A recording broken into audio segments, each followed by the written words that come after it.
Les garçons se passent le ballon. Dans les cours de récré, peu de mélange. Et pour ceux qui s'aventureraient à un peu de mixité, les mots sont parfois durs.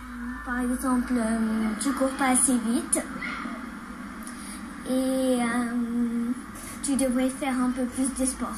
Quand il y a un garçon dans les buts et que c'est une fille qui marque, et tous les autres garçons de l'équipe vont se moquer de lui. Comme on est trop faible, et à chaque fois on peut pas jouer au même jeu qu'eux.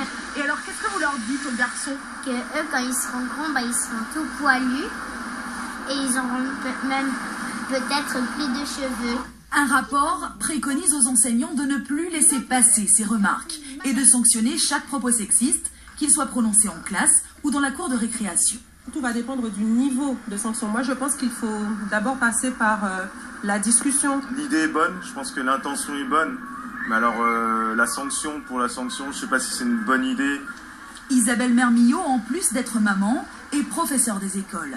Elle sanctionne déjà les enfants qui tiennent des propos déplacés.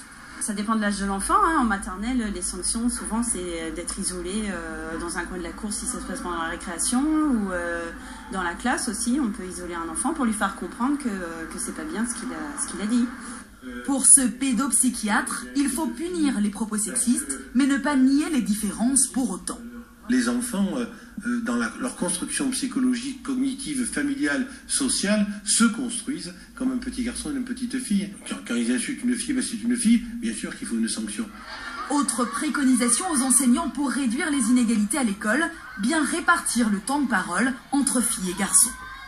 Et au même moment, le ministère du Travail publie une étude passionnante sur la mixité professionnelle. Contrairement à ce qu'on imagine parfois, de nombreux métiers restent encore presque exclusivement masculins ou féminins. Bonsoir Christophe de Valambra, vous avez lu cette étude, vous avez le détail. Oui, et ce sont ceux dont vous parliez, des habitudes encore très ancrées. Voici d'abord les professions où les femmes sont très majoritaires.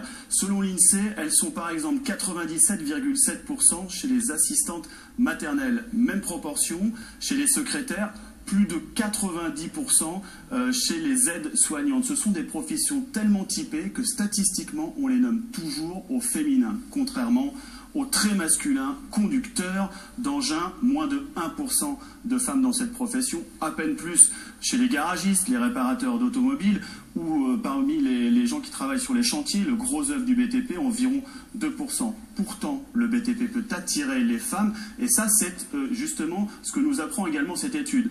Par exemple, parmi les architectes et les cadres du BTP, les femmes sont 6 fois plus nombreuses qu'il y a 30 ans, désormais un emploi sur 5.